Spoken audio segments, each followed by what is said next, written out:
कि सर ने data secretly छुपा के रख रखा है। तब उस टाइम पे 30-40 हजार सैलरी होना बहुत बड़ी बात होती थी। मतलब आप डेटा लीक ना हो इसलिए आपने ऑलरेडी प्रोटेक्ट। फोकस क्या होता है, हम कोई भी डैशबोर्ड बना रहे होते हैं तो सबसे पहले हमें देखना पड़ता है कि हमारी ऑडियंस कौन है। सबसे ज्यादा यूज होने वाला फार्मूला, अगर पूरी इंडस्ट्री की बात करूं तो मेरे पे एचआर की इंक्वायरी आ गई, मैं छुट्टी पे था तो मेरे पीछे मेरे लेटर तैयार हो गए टर्मिनेशन। कंप्यूटर के आपने अपने बाप का समझ रखा है।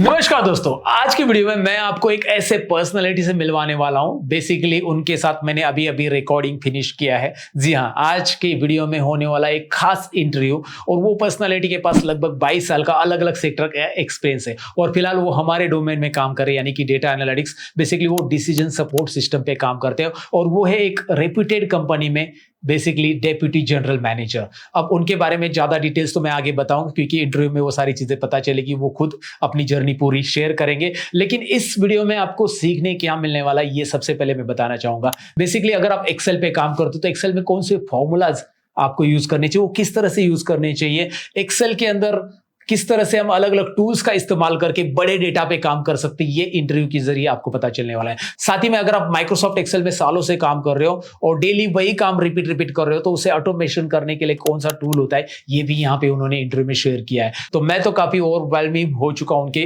काम से, और ऑलरेडी मैंने उनके प्रोजेक्ट भी देखे, उन्होंने बहुत सारे प्रोजेक्ट भी किए, तो वो प्रोजेक्ट देख के मैं काफी इंप्रेस हूं। और इस इंटरव्यू में एक प्रोजेक्ट भी हमने यहाँ पे आपको दिखाया। तो अगर आप इंटरेस्टेड हो भाई डेटा के बारे में जानने के लिए, डेटा की इंसाइट जानने के लिए, तो ये इंटरव्यू पूरा का पूरा अटेंड कर लीजिएगा। मेरी मानिएगा, अगर आपका डेटा का नॉलेज यहाँ है तो वो यहाँ तक पहुंच जाएगा, गारंटेड पहुंच जाएगा।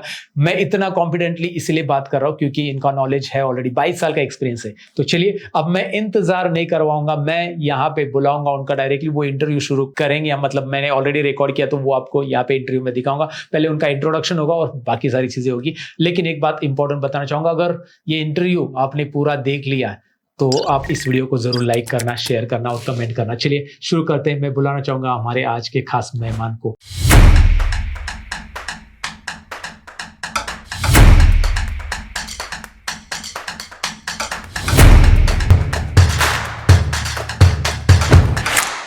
तो दोस्तों, सबसे पहले मैं स्वागत करना चाहूंगा विकास जी का हमारे चैनल पे। विकास जी, बहुत बहुत धन्यवाद आपका हमारे चैनल पे आने के लिए। और मैं आपसे ही आपका थोड़ा सा इंट्रोडक्शन पूछना चाहूंगा। बेसिकली आप हमारे ऑडियंस को बता दें कि भाई आपने आपकी जर्नी कहाँ से शुरुआत की, आपका क्या क्या क्वालिफिकेशन रहा, कहाँ आपने कौन कौन से सेक्टर में बेसिकली जॉब किया, कौन कौन से सॉफ्टवेयर यूज किए। एक थोड़ा सा आपका बैकग्राउंड हमें बता दीजिए ताकि हमें आइडिया हो जाए। फिर बहुत सारे सवाल भी मैं आपको पूछने वाला हूँ, ताकि जो फ्रेशर है, बेसिकली बहुत सारे फ्रेशर्स भी यूजर है यहाँ पे, मतलब जो ग्रेजुएशन होने के बाद उनको आइडिया नहीं रहता है कि अपनी लाइफ में करना क्या है, तो वो सारे सवाल हम कवर करेंगे और आपका एक इंटरव्यू जो कि बहुत यूजफुल रहेगा सबके लिए। तो सबसे पहले तो मैं अभी आपको पूछना चाहूंगा, आप अपनी जर्नी हमें बता दीजिए। धन्यवाद सतीश जी। सतीश जी, अगर मैं अपनी जर्नी की शुरुआत करूं तो अपनी पहली जॉब मैंने 95 में शुरू की थी, एक टीचिंग की जॉब। ओके। एक टीचिंग की जॉब एक छोटे से प्राइमरी स्कूल में, चूंकि हाई स्कूल के बाद कुछ फाइनेंशियल प्रॉब्लम्स थी, तो मैंने हाई स्कूल के बाद में अपनी टीचिंग की जॉब आरंभ कर दी थी। छोटे बच्चों को पढ़ाता था, उस प्राइमरी तक के स्कूल में जाता था, 6-7 किलोमीटर साइकिल चला के, अपने शहर से थोड़ा सा बाहर था। ओके। उसके बाद साथ साथ मैंने अपनी बीएससी डीएमएस की पढ़ाई की। मतलब आपने ग्रेजुएशन जब आप कर रहे थे एक्चुअल में, तभी आपने ऑलरेडी अपना इंटर्नशिप चालू कर दिया, मतलब आप यकीन मानेंगे, मैं 12 बजे तक एग्जाम ले रहा हूँ और 2 बजे से एग्जाम दे रहा हूँ, वो स्थितियां मैंने झेली है। राइट। मतलब एट ए टाइम आप एग्जाम ले रहे हो बच्चों का, और उसी में एग्जाम आपका खुद का भी दे रहे थे। खुद का भी दे रहा हूँ, मतलब क्योंकि हमारे बीएससी के जो होते थे यूपी उसमें रुहेलखंड यूनिवर्सिटी में, तो 2 बजे से या 2 बजे के बाद से एग्जाम होते थे, 2 से 5 तक का, 2 से 3 तक का। तो हम 12 बजे तक मैं ले रहा हूँ और 2 बजे के बाद मैं एग्जाम देने जा रहा हूँ। मेरे लिए एक हेक्टिक सवाल होता था। उस तरह से मैंने अपनी एजुकेशन का शुरुआत की। फिर उसके बाद आफ्टर बीएससी मैं एक उस टाइम पे टॉप फार्मा कंपनी में, आज भी है, तो उसके अंदर एज ए मार्केटिंग एग्जीक्यूटिव या आपकी मेडिकल रिप्रेजेंटेटिव के रूप में अपनी शुरुआत करी। मेडिकल रिप्रेजेंटेटिव के रूप में शुरुआत करके के बाद में तो वो आपका मतलब ऑफिशियल वर्क शुरू, 98-99 से मेरा ऑफिशियल वर्क शुरू हुआ। 98-99 पे मैंने जब अपनी मार्केटिंग की जॉब की शुरुआत की, कुछ साल बाद मुझे वहां पे से फील्ड में जॉब करते करते, क्योंकि उस टाइम पे एक छोटी कंपनी में काउंट होती थी, लगभग 100 करोड़ का ग्रुप था, टॉप 5 में आता था। तो ने मुझे फील्ड में काम करते करते फील्ड से अपने उसमें उठा लिया। अच्छा, मतलब पहले आप ऑफिस या कंप्यूटर में कुछ काम नहीं था आपका, आप बस मार्केटिंग का वर्क था। कंप्यूटर की नॉलेज मुझे अपनी एजुकेशन की टाइम पे शुरुआत में मिली थी उद्यमिता विकास में। उद्यमिता विकास के टाइम पे एक डिप्लोमा होता था कि मुझे अपने सोचा था कि लोन लेके अपनी एजुकेशन को पूरा करूंगा, बढ़ाऊंगा, तो उसके लिए एक डिप्लोमा होता था उद्यमिता विकास का। तो वहाँ पे एक छोटा सा कंप्यूटर सेंटर था वहाँ पे तुली सर का हमारे, तो उनके यहाँ मैंने थोड़ा सा कंप्यूटर सीखा था। उस टाइम पे डॉस सिखाया जाता था, क्योंकि मैं 96-97 की बात कर रहा हूँ। तब उस टाइम पे ना तो आपका विंडो आई थी ढंग से, ना आपका सिस्टम बने थे, बट उसकी शुरुआत हुई मेरी वहां से। देन फिर मार्केटिंग के साथ साथ मुझे मार्केटिंग में फिर मैनकाइंड से अरिस्टो ने अपने पास ले लिया। अरिस्टो में काम करते करते मुझे एक छोटी सी कंपनी है सहारनपुर की, यूपी के अंदर, थ्रिफ्ट फार्मास्यूटिकल्स, उसने मुझे वहां से पिक कर लिया। फील्ड से मुझे खुद पिक कर लिया, मेरी वर्किंग, मेरा उसको देखते हुए, मार्केट में मेरा रेपो देखते हुए, क्योंकि मैं अरिस्टो का पूरा नॉर्थन, उस टाइम पे उत्तराखंड और यूपी एक था, तो मैं नॉर्थन जोन पूरा मार्केटिंग पूरा देखा करता था। तो थ्रिफ्ट कंपनी थी, सहारनपुर बेसिस, छोटी सी कंपनी, बड़ोदरा बेस का उसका मैन्युफैक्चरिंग था। उसने मुझे वहां से पिक कर लिया एंड उसमें मार्केटिंग के मैं टॉप पे रहा, national sales manager. Oh my god, मतलब आपने उस जो फील्ड आपने ली थी उसके टॉप पे उस टाइम पे मैंने सोचा कि चूंकि मैं मार्केटिंग में बहुत अच्छा निकल गया हूँ, ओवर कॉन्फिडेंस आ गया कि मैंने काम करता हूँ, मैन्युफैक्चरिंग को समझता हूँ। 2003 में मैंने मैन्युफैक्चरिंग के लिए एक छोटी सी कंपनी में, जिसमें हमारा मटेरियल बनता था, वहां पे अप्लाई किया। मैं 30,000 की जॉब छोड़ के केवल 2500 की जॉब पे वहां गया। अरे बाबा, मतलब आप पूरे डाउनग्रेड हो गए। सिर्फ क्योंकि मुझे पैशन था कि मैं सीख के अपनी खुद की करूंगा, स्विच करना है, आपको कुछ अलग करना था, इसलिए आपने वो स्विच करके गया। जब वहां गया तो वहां पे एज ए, चूंकि साइंस बैकग्राउंड का बंदा था, मैंने ऑन जॉब करते करते, मैनकाइंड में जॉब करते करते एमएससी कंप्लीट कर ली थी। मार्केटिंग के साथ में कोई ऐसा चैलेंज नहीं आता। एमएससी कंप्लीट कर ली थी, तो एमएससी की वजह से मेरे को एज ए केमिस्ट के रूप में वहां पे जॉब मिल गई। आपका पूरा स्विच हो गया मार्केटिंग से, आप डायरेक्टली अभी मैन्युफैक्चरिंग में चला गया। मैन्युफैक्चरिंग के बाद में मैंने वहां पे कई कंपनियों में काम किया। सबसे पहली कंपनी थी मेरी Omega Biotech, as a manufacturing chemist. वहां हमारे बहुत अच्छे सर थे, उनसे मैंने बहुत कुछ सीखा। उन्होंने मुझे फास्ट लर्नर बना के इतना वो अच्छा किया कि मुझे जल्दी ही, मतलब आप मान लीजिए 1.5 साल में मुझे उन्होंने अप्रूव्ड मैन्युफैक्चरिंग केमिस्ट बना दिया। एफडीए से अप्रूव करा के, मेरा टेस्ट पास करा के मुझे अप्रूव करा दिया। हमारी उस टाइम सोच थी कि हम वो चीज मार्केट में लाएं जिससे कि हम इजीली ऊपर हो जाएं। बराबर, लेकिन वो आप रिसर्च कैसे करते थे उस टाइम? गूगल भी सर उस टाइम पे हम केवल अपनी बुक्स वगैरह के थ्रू करते थे, फार्माकोपिया करते थे। और उस टाइम पीडी कोहली की बुक्स आती थी फार्माकोपिया की, लियोन लेकमैन बुक्स आती थी, जिन्हें हम स्टडी किया करते थे और उसके बाद में हम अपना काम किया करते थे। आज की डेट भी शायद वो प्रोजेक्ट मेरे ख्याल से अभी तक कामयाब किसी का नहीं हुआ। हमने कोशिश करके बच्चों के लिए जो अमोक्सी आती कड़वी सी, हमने उसकी जेली बना दी थी, अमोक्सी की सॉस बना दी थी, ताकि बच्चा सॉस के रूप में खा ले दवाई की जगह। अब एक नया कॉन्सेप्ट लॉन्च किया था, सिलेंडरफिल साइट्रेट, जो वियाग्रा बोलते हैं, उसकी हमने जेली बना दी थी, जो आज भी मार्केट में चलती है। जेली, चॉकलेट, वो उस कॉन्सेप्ट, मेरी उस आउट ऑफ परफॉर्मेंस, मैंने इसका कोल्ड ड्रिंक भी बनाया था, बट इंडियन मार्केट में चल नहीं पाया। वो R&D डिपार्टमेंट में आपने बहुत सारा, मैंने एज ए मैन्युफैक्चरिंग केमिस्ट या साइंटिस्ट के रूप में वहां पे वर्क किया। तो वहां पे उन्होंने मुझे वो देखते हुए अपने यहाँ पे मुझे थोड़ा सा एफडीए के साथ में मेरा कॉन्टेक्ट वो करा के एफडीए से गवर्नमेंट अप्रूव्ड मैन्युफैक्चरिंग केमिस्ट बना दिया। ग्रेट। एंड फिर 2-3 साल ओमेगा में करने के बाद, 3 साल के बाद में, चूंकि 3 साल में अप्रूवल मिलता है, 3 साल के बाद में मुझे वहीं पे एक नई कंपनी लॉन्च हो रही थी, कोटेक बायोटेक। कोटेक बायोटेक ने, चूंकि मेरे सर उनके नोन थे, उन्होंने मुझे एज ए वहां पे प्लांट हेड बना के भेज दिया। इट्स मेरे लिए ग्रेट जंप था, एक केमिस्ट से सीधा प्लांट हेड। आपका प्रमोशन तो हुआ है, साथ में सैलरी हाइक वगैरह सब कुछ हो गया। उस टाइम पे 2,500, मतलब आपका वो जो डिसीजन था स्विच करने का, वो कामयाब होता दिख रहा था, लेकिन अभी उतनी सैलरी पे नहीं पहुंचा था। अच्छा, ओके। क्योंकि मैन्युफैक्चरिंग केमिस्ट या उसकी छोटी सेटअप में उतना नहीं मिलता था। मार्केटिंग में ज्यादा रहता है, मार्केटिंग में, लेकिन मार्केटिंग में एक एज रहती है, आप 25 तक MR रह सकते हैं, 30 तक आप मैनेजर रह सकते हैं, 26 तक आप NSM रह सकते हैं। उसके बाद में तो आपको कोई ढो रही है तो कंपनी ढो रही है, 30-40 के बाद आपको बस आप कंसल्टेंसी कर सकते हैं। वो क्रिकेट प्लेयर की तरह आपका परफॉर्मेंस डाउन होने के बाद वैसा कुछ हो जाता है, सेम पोजीशन हो जाती है। देन मैन्युफैक्चरिंग के उसमें आने के बाद में वहां से मेरा एक नया सफर शुरू हुआ। वहां से कोटक फार्मा के बाद मुझे एक हरियाणा की कंपनी थी वॉल्स इंडिया, उसने पिकअप किया वहां पे। उसने मुझे वहां से खुद पिकअप किया और पिकअप करके मुझे चूंकि प्लांट के साथ साथ ऑपरेशन और टेक्निकल चीजें दे दी गई। ओके, मतलब अब आपका जर्नी चालू हो गया सिस्टम के ऊपर। सिस्टम के ऊपर मैं एक रेपुटेड फार्मास्यूटिकल्स कंपनी उत्तराखंड की, या वैसे तो बात करें तो एशिया की number 1 manufacturing Akums dragon pharmaceutical को ज्वाइन किया था। ओके, एकम्स ड्रैगन फार्मास्यूटिकल में मुझे प्लांट 2 का प्लांट हेड बना के लिया गया था। राइट। वहां पे चूंकि सिस्टम अच्छे खासे इम्प्लीमेंटेड थे उस टाइम पे, ERP और टेली बेस्ड सॉफ्टवेयर और डॉस बेस्ड उनके खुद के बनाए सॉफ्टवेयर चलते थे। अब कुछ उस चीजों से एक्सट्रैक्ट करके वहां पे बहुत सारी वर्किंग होती थी, जैसे बॉम्ब का एक्सट्रैक्शन करना, रिक्वायरमेंट निकालना, MRP का मतलब मटेरियल रिक्वायरमेंट प्लानिंग उस टाइम सॉफ्टवेयर में नहीं होती थी। और बॉम्ब का मतलब होता है बिल ऑफ मटेरियल उस टाइम पे नहीं होता था, क्योंकि ये बात कर रहा हूं मैं 2006 की। ERP का वर्जन 2010 के बाद से उसमें MRP ERP सब चीजें अपग्रेड होके आने शुरू हुई, लोग ओरेकल या उनकी तरफ जाना शुरू हुए। उससे पहले नहीं होता था, तो हमने एक्सेल के बेस पे हमने उस चीज को शुरुआत की। उसके बाद में जब मैं वहां पे था तो मेरे साथ एक केस हुआ उस टाइम पे। अब चूंकि मुझे, अगर आप ध्यान दें, अगर मुझे अपनी फाइल को पेस्ट स्पेशल वाली शीट से अगर मुझे अपनी बेस फाइल को खोलना है डेटा अपडेट करने के लिए, तो मुझे उसको प्रोटेक्ट करना पड़ेगा, लॉक करना पड़ेगा। मैंने लॉक करूंगा तो उस पर डबल क्लिक करूंगा तो राइट में सीधी जाके फाइल मेरी वाली कौन सी खुल जाएगी, बेस फाइल खुल जाएगी, तुरंत डाटा अपडेट हो जाएगा। ये शॉर्टकट मेथड था। मैंने प्रोटेक्ट करके पासवर्ड लगा दिया। ओके, पासवर्ड लगा दिया। तो मेरे पीछे पता नहीं, मैं एक दिन 2 दिन की छुट्टी पे था, मेरे पीछे किसी और ने उसको साथ करने की कोशिश की, पासवर्ड लगा हुआ था, खुला नहीं, उसने मेरी कंप्लेंट डाल दी HR में, ये वो कि सर ने डाटा सीक्रेटली छुपा के रख रखा है। अरे भाई, सामने शीट में दिख रहा था, सब कुछ था, मुझ पे इंक्वायरी बैठ गई। ओके, मेरी टर्मिनेशन की तैयारी हो चुकी थी। अरे मतलब 2008 या 9 की बात कर रहा हूँ, मेरे टर्मिनेशन की तैयारी हो चुकी थी। ओके। अब कहते हैं किसी को कुबड़े की हमारी लात, कुबड़े का निकल गया को।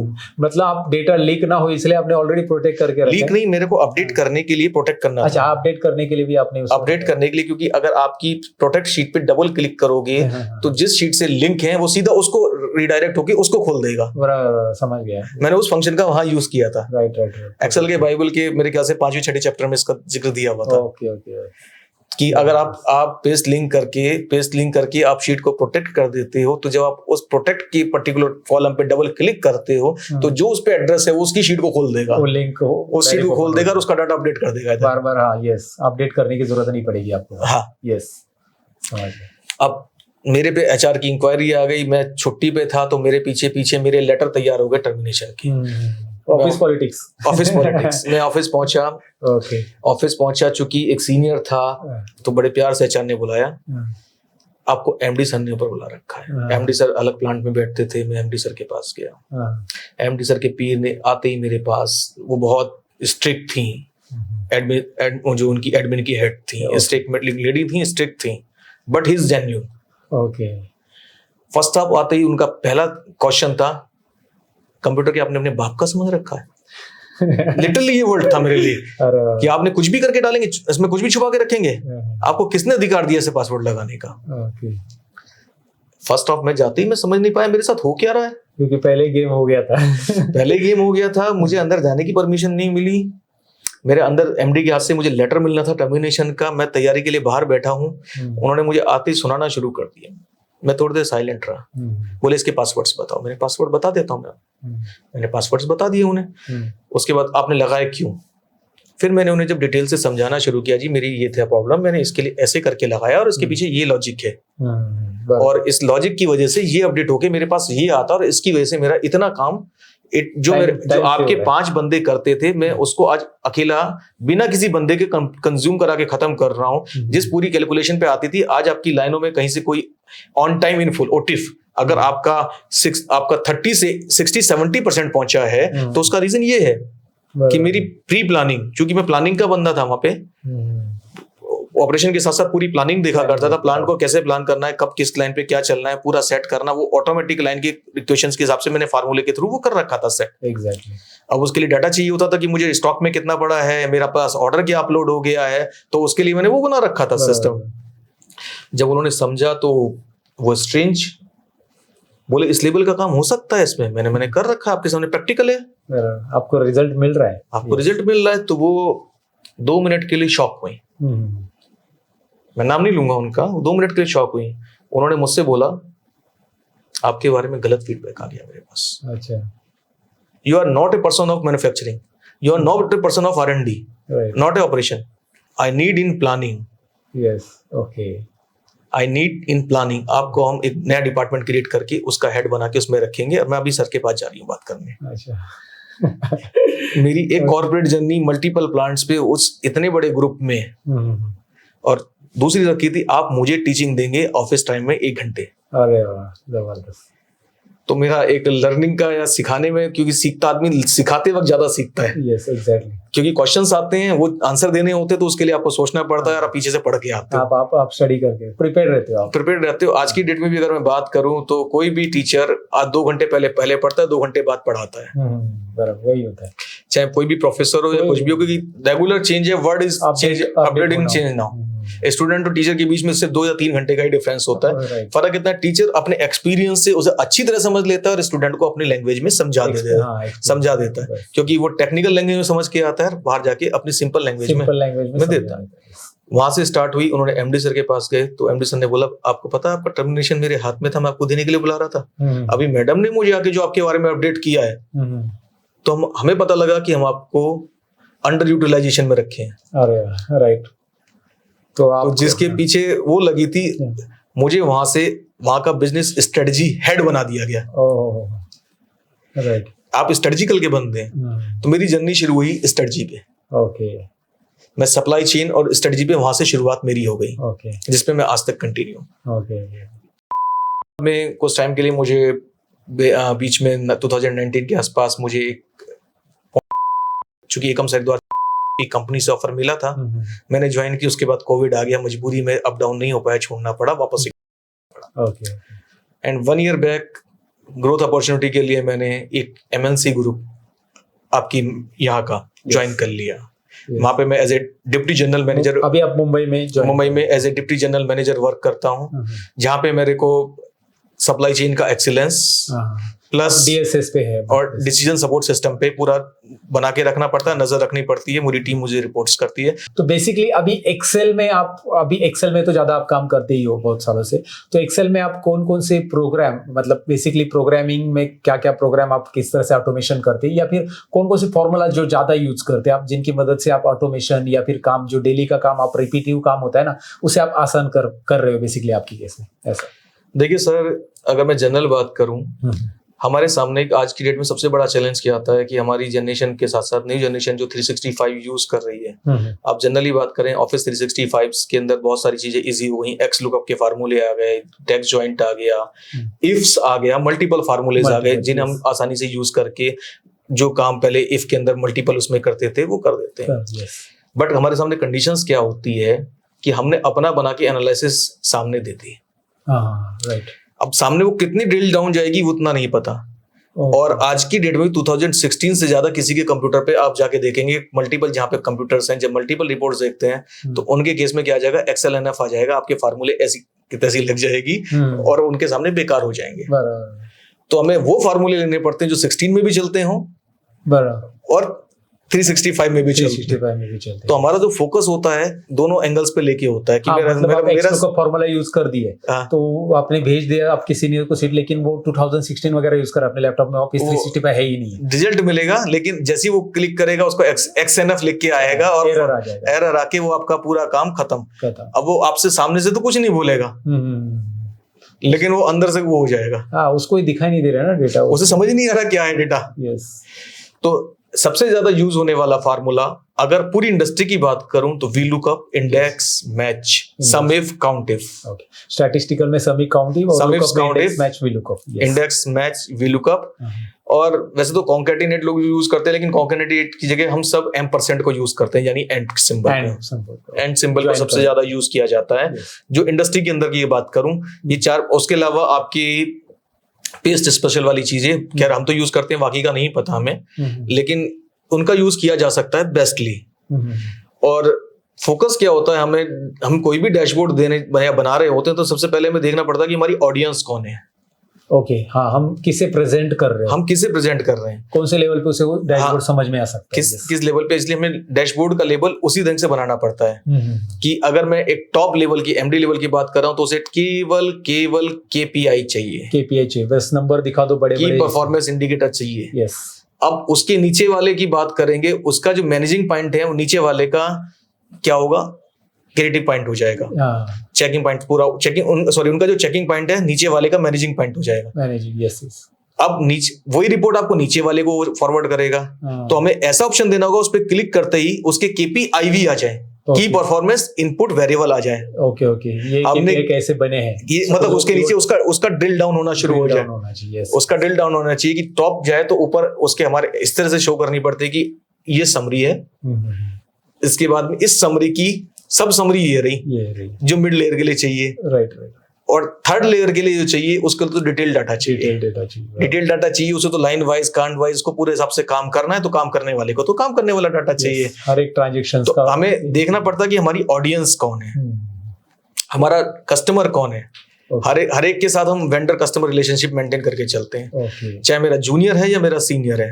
अगर मैं उसे डैशबोर्ड दे रहा हूं तो और उससे काम करवा रहा हूं तो उस टाइम पे मैं उसका वेंडर हूँ, एग्जैक्टली। और जब मैं उससे काम ले रहा हूँ तब वो मेरा वेंडर है, मैं उसका कस्टमर हूँ। हाँ, तो वैसे ही उसी सोच के साथ हमें अपनी ऑडियंस को मैनेज करना होता है, उसी तरह से हमें अपनी एक्सेल की या अपनी शीट्स को डिजाइन करना होता है। अगर हम अपने ऑडियंस को देख के डिजाइन करेंगे, ऑडियंस की डिजाइन के अकॉर्डिंग चलेंगे कि मेरी ऑडियंस को चाहिए क्या, उन्हें समझना क्या है, तो हम अपनी एक्सेल को भी अपने माइंड में। अच्छा, मेरी एक सबसे बड़ी कमी क्या है, मैं कभी भी डायरेक्ट एक्सेल पे काम शुरू नहीं करता। तो आप पहले रफ वर्क बना लेते हैं? पहले मैं एक पेपर रखता हूँ, आज भी पुराने जमाने का बंदा हूँ, क्योंकि मैं भी 41 का हूँ, 42 हो गया तो नहीं, आप भी पेपर वर्क नहीं करते, मैं भी करता हूँ, मुझे भी अभी कुछ वीडियोस बनाने तो मैं पहले स्क्रिप्ट लिख लेता हूँ। मैं क्या करता हूँ, पहले जो मुझे ग्राफ बनाना है या मुझे वो कुछ बनाना है, A4 का पेपर लेता हूँ ब्लैंक, उसके ऊपर हाथ से ड्रा करके देख लेता हूँ कि दिखेगा कैसा। यस, एग्जैक्टली, आप एक लेआउट बना लेते हैं। माइंड के अंदर जब तक आपके लेआउट नहीं आएगा, आप काम शुरू करके बना दो, तो फिर तो वो वाली बात हुई कि मैंने आज के दिन में कहेंगे बुर्ज खलीफा, दो बंदों ने कमरे में सोचा बन गया, नहीं ऐसा नहीं बना। पहले उसका डिजाइन बना, लेआउट बना, देन बना। जो आपके माइंड में है पहले पेपर पे उतार लो। यस, मेरे सामने कई बार सीनियर्स के सामने डिस्कशन होती है, यार इसको ऐसे ऐसे करके ले आओ। मैंने ठीक है सर, पेपर पे लिख लेते हैं। पेपर पे लिख लिया मैंने, सर इसके साथ में ये रखूंगा तो आपके सामने ऐसे करके ऐसे दिखाई देगा। तो वो समझ में आता कि नहीं ऐसा नहीं होना चाहिए, कि तो एक लाइन में इसमें कैसे करेंगे शो, नहीं बोल के मतलब ही नहीं। एग्जैक्टली, आपने कहा लेआउट जब बनेगा तब पता चलेगा। पहले पेपर पे लेआउट बना लो। पेपर पे सोच लो कि आपको दिखाना क्या है, कौन सा ग्राफ यूज करना है। हर ग्राफ हर जगह यूज नहीं होता। हम मैक्सिमम लोग कई बार देखते हैं पाई ग्राफ यूज करना शुरू कर दिया। सर पाई ग्राफ केवल परसेंटेज के लिए, जहां 100 से एक ही लाइन पे यूज होता है। बहुत से लोग क्या करते हैं, पाई वर्ड के अंदर पाई ग्राफ लगा दिया और 3-3 उसमें, वो लास्ट वाले का लेता है हमेशा। और पहले उसके पहले का नहीं लेता, वो कंफ्यूज आता है कि हमारा क्यों नहीं आ रहा आंसर। पाई चार्ट उसके लिए यूज ही नहीं करना, यूज ही नहीं करना। राइट, हमें पाई चार्ट या अपना क्या नाम है पाइवट टेबल का यूज हर उस जगह पे करना। बहुत से लोग करते हैं कि हर जगह पाइवट नहीं चलता सर। सब जगह, कुछ जगह समीप से भी काम हो जाता है, कुछ जगह इजिकल टू से भी काम हो जाता है। जब हमारे को इजीली काम चल रहा है तो कॉम्प्लिकेट करने की जरूरत ही नहीं। एग्जैक्टली। आपसे मैं डिस्कस कर रहा था कि मैंने पहले 2007 में 3 फाइलें बनाई, मीडिएटर बनाई, उसके बाद काम शुरू किया। अब आप प्रोजेक्ट कैसे बनाते हैं? आज की डेट की अगर बात करूं तो मुझे 3 फाइल बनाने की जरूरत ही नहीं है। ओके, मेरी देखो पहला स्टेप तो आज भी वैसा ही है। रॉ फाइल तो आप अलग सा बना, रॉ फाइल जो सॉफ्टवेयर से आ रही है वो डायरेक्ट डाउनलोड होती है। चाहे मैं SAP से लूं, चाहे मैं ERP से लूं, चाहे मैं प्रोसेस मास्टर से लूं, चाहे मैं ओरेकल से लूं, चाहे मैं टैली से लूं, जो फाइल आती है, या नेट से लूं डायरेक्ट। और ये स्टेप जो आप बोल रहे हैं ना रॉ फाइल का, ये सभी डेटा एनालिसिस वालों का है। सभी का जितने भी डेटा एनालिसिस करते हैं ना, वो लोग पहले रॉ फाइल को, इवन पावर BI भी पहले रॉ फाइल से डेटा ले लेता है, तो वही करते हैं। इसको डाटा वेयर हाउसिंग बोलते हैं हमारी लैंग्वेज में। डेटा वेयर हाउसिंग, ये एग्जैक्टली। और इसके बाद हम ETL का एक्सट्रैक्ट ट्रांसफॉर्म लोड का यूज करते हैं। ट्रांसफॉर्म में अभी ये आता है एक नया टूल, जिसके बारे में अभी ये बात करेंगे। और इन्होंने इसका भी बहुत ज्यादा निचोड़ बोले एकदम उसे, थैंक यू सर, हर एक चीज का मैंने देखा है, आपने कितना यूज किया उसे। तो ये है एक्सेल का powerful tool, power query data cleaning का टूल है। ETL टूल इसे बोलते हैं, extract transform and load. Data को एक्सट्रैक्ट करता है, ट्रांसफॉर्म करता है, लोड करता है। इसके ऊपर मैंने वीडियोस भी बनाया ऑलरेडी, लेकिन मैंने इनका जो प्रोजेक्ट देखा ना, तो इन्होंने कमाल कर दी इस ETL के बारे में। तो यहाँ पे अभी हम आपको एक प्रोजेक्ट दिखाने वाले। बेसिकली यहाँ पे आप देख सकते हैं डेली MIS का उन्होंने एक प्रोजेक्ट बनाया है।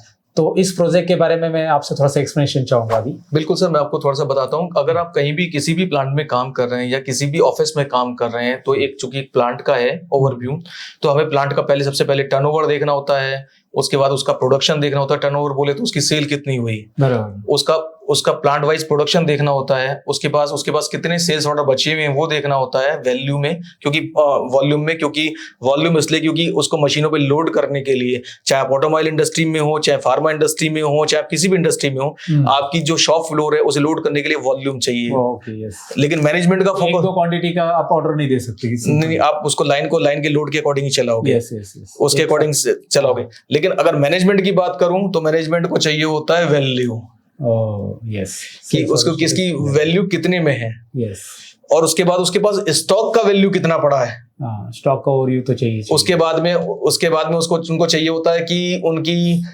मंथ के अंदर पावर और यूनिट कितनी और फ्यूल की कॉस्ट कितनी आ रही है। मतलब में ये सब चीजें नोटिस होते हैं मैन्युफैक्चरिंग में, सब चीज नोटिस होती है कि आपके पर यूनिट के ऊपर पावर कितनी जा रहा है, फ्यूल कॉस्ट कितने आ रहा है। देन फिर उसके बाद जितने आपने आदमी लगा रहे हैं उसकी आउटपुट पर आदमी के ऊपर आउटपुट कितनी आ रही है, तो ये एक जनरल ओवरव्यू चाहिए होता है। अगर चाहे प्लांट हेड हो या प्लांट ऊपर अगर मैनेजमेंट का हेड हो या फिर कोई आपका एमडी हो, उस लेवल के लोगों को एक ओवरव्यू में शॉर्ट फुट में देखना होता है। तो उसी के लिए यहाँ पे शुरुआत होती है, उसको फ्रंट में मिलता है कि उसे देखना क्या है। ये सामने से डैशबोर्ड है, ये जो डैशबोर्ड है ना, ये एक्सेल में बनाया हुआ है, लेकिन यहाँ पे उन्होंने उस तरह से डिजाइन किया कि लगे कि एक सॉफ्टवेयर हम यूज कर रहे हैं। बिल्कुल। एंड उसके बाद में जब हम इस पे क्लिक करते हैं, हमें देखना है कि प्लांट वाइज टर्नओवर हमारा कितना आ रहा है। हम यहाँ क्लिक करते हैं तो जितने प्लांट्स हैं उनका लास्ट डे से पहले कितना हो गया था, लास्ट डे में कितना हुआ, टोटल कितना हुआ, प्लांट वाइज उसका टर्नओवर आ गया सेल का। कि हमारी कितनी सेल हो रही है। मैं जिस कंपनी का दिखा रहा हूं मैं उसको थोड़ा सा चाहूंगा सर से हाइड करके रखिए, क्योंकि कुछ चीजें यहाँ पे जो नेम है वगैरह वो हाइड हम रखेंगे कॉम्पिटिशन के लिए, लेकिन चार्ट में यहाँ पे आपको दिखाई देगा, नंबर्स दिखाई देंगे। अब इसके बाद अगर मेरा जो सीनियर पर्सन है उसका इतने पे काम चल गया तो ठीक है, वो वापस होम पेज पे जा सकता है। ओके, राइट, होम पेज पे जा सकता है। दैट मींस वो वापस इंडेक्स पे आ गया। जैसे आप बुक में पढ़ते हैं कि पहले बुक की इंडेक्स होती है, मुझे कौन से पेज पे पहुंचना है, उस इंडेक्स पे क्लिक कर दें, मैं वापस टर्नओवर पे जाता हूं। यदि उसे नेक्स्ट चैप्टर पे जाना है, प्रोडक्शन टर्नओवर के बाद में प्रोडक्शन कितना हुआ, भाई बेच तो मैंने धंधा तो इतने का कर लिया, लेकिन मेरा प्रोडक्शन क्या हुआ, कल को क्या बेचना है, अब तक का कितना हुआ है, मंथ का इसका। तो वो सेम पिक्चर में उसको सेम, चूंकि माइंड सेट क्या होता है कि आदमी जब एक एंगल से देखता है तो उसको जैसे धंधा देखा उसी एंगल से उसे अपना प्रोडक्शन देखना है। ये प्रोडक्शन का हो गया कि मेरे इस प्लांट में इतना प्रोडक्शन हुआ, लास्ट डे तक इतना हो चुका था, लास्ट डे पे इतना हुआ, और टोटल इतना हो गया। फिर उसके बाद आगे बढ़ता है, भैया मेरे पास वॉल्यूम वाइज प्लांट चलाने के लिए वॉल्यूम वाइज मेरे पास सेल्स ऑर्डर का स्टेटस क्या है।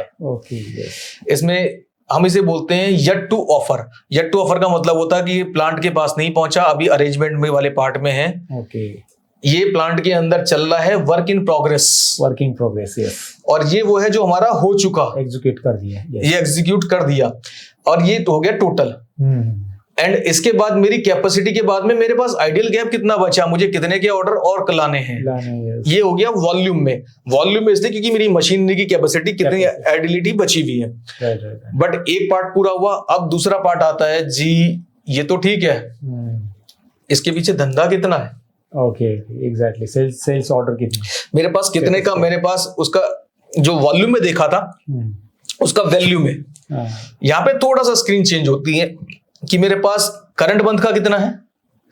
मुझे जो करंट मंथ के लिए देना है, जो कस्टमर ने मुझे करंट मंथ की डेट पे ऑर्डर दे रखे हैं, कितने ऑर्डर है, नेक्स्ट मंथ का कितना देना है, नेक्स्ट टू नेक्स्ट मंथ का, यानी उससे आगे का कितना देना है, तो आगे के एक क्वार्टर का आपको पूरा अरेंज करना, मतलब मुझे करंट का और नेक्स्ट मंथ का तो मैं करना ही पड़ेगा। उसके बाद में टोटल ये आ गया पैसे में। यस। अगर मैंने कर दिया तो इतने पैसे मुझे मिल जाएंगे। देन आता है कि मेरा वर्क इन प्रोग्रेस में कितना है, तो टोटल पेंडिंग ऑर्डर की स्थिति आ गई इतनी। इसे बोलते हैं आपका वाटरफॉल चार्ट।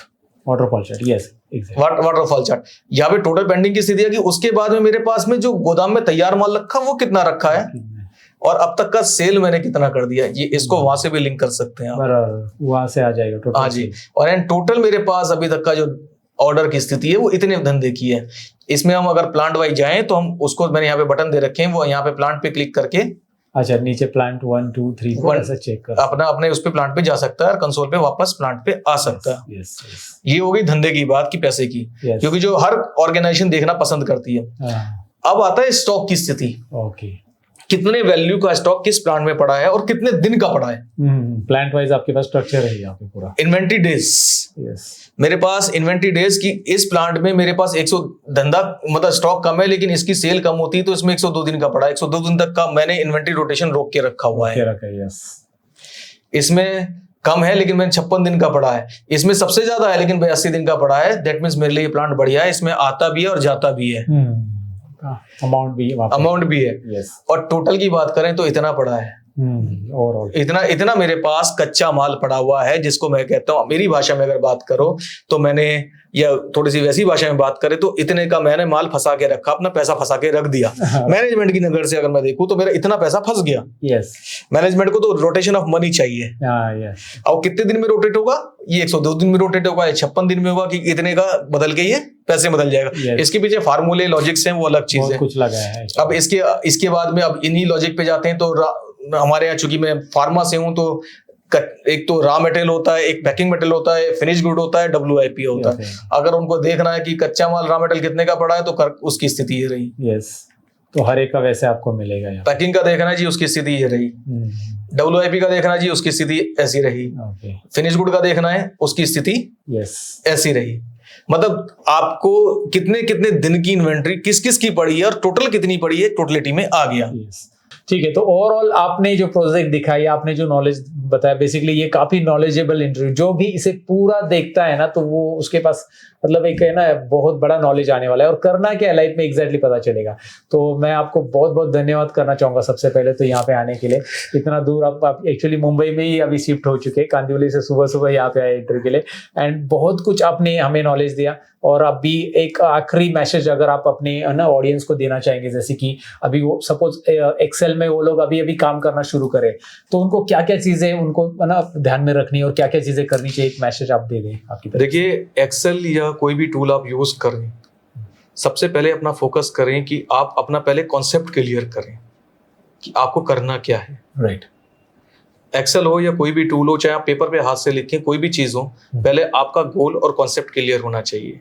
आज की डेट में मिसिंग क्या है, हम सीधा बंदूक लेके लड़ने के लिए वहां चले जाते हैं, ये नहीं पता मारना किसको है। वही है, मारना किसको है। हमें पहले अपना फोकस क्लियर करना होगा। फोकस क्लियर करने के बाद में मैं चूंकि हरिद्वार से आता हूँ, हरिद्वार के पास में रुड़की एक जगह है जहाँ पे आर्मी का एक बेस है।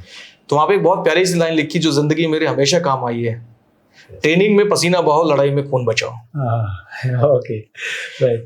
आप अपनी प्रीवियस तैयारी में आप फाइनल गोल पे जाने से पहले आप उसके लिए जितनी स्टडी करनी कर लो। क्योंकि एक बार आपने आउटपुट जो सामने मैनेजमेंट या किसी के सामने आपने फाइनल आउटपुट बना लिया तो first image is last image. Exactly बहुत बहुत बढ़िया मैसेज आपने दिया और बहुत सारी बढ़िया चीजें आपने बताई।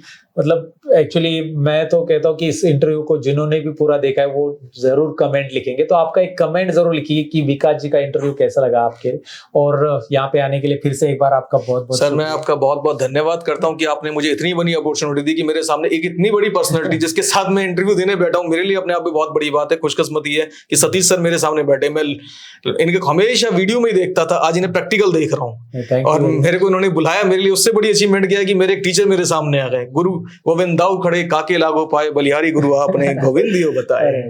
नमस्ते भी आपको भी। और जैसे मैं हमेशा कहता हूँ कि गुरु से चेले स्मार्ट ही रहते हैं, तो इन्होंने जो प्रोजेक्ट बनाया ना, बेसिकली मैं खुद शौक रह गया कि यार इन्होंने कितना सारा ना सीखा है। तो बहुत बढ़िया, एक एकलव्य हमारे लिए अभी मिल चुके हैं, लेकिन इनका अंगूठा नहीं मांगूंगा मैं।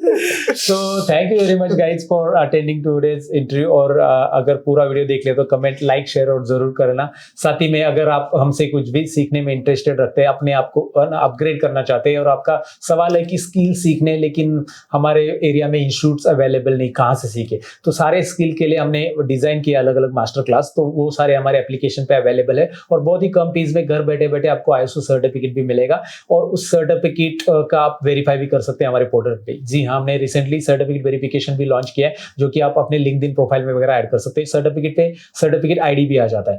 तो अगर आप इंटरेस्टेड हो तो जरूर घर बैठे बैठे कोर्सेज सीखे, चेकआउट कीजिए। स्किल कोर्स एप्लीकेशन का लिंक हम डिस्क्रिप्शन में दे देंगे। हमारी टीम वहां पे सपोर्ट के लिए है, आप चैट सेक्शन में जाकर जो भी सवाल है वो पूछ सकते हैं। तो फिलहाल आज की वीडियो में इतना ही। Thank you. इतना एक लास्ट मैसेज देना चाहूंगा, सर का सर्टिफिकेट आपके रिज्यूम में बहुत काम आएगा। Yes yes, thank you very much. Thank you sir, धन्यवाद सर। हमारा ऑलरेडी मास्टर क्लास ज्वाइन किया लाइव वाला, तो उससे बात करते करते इनसे मुझे बहुत सारी बातें पता चली, तभी मैंने बोला एक इंटरव्यू सबके लिए हो जाए। So thank you very much. Thank you sir, thank you sir.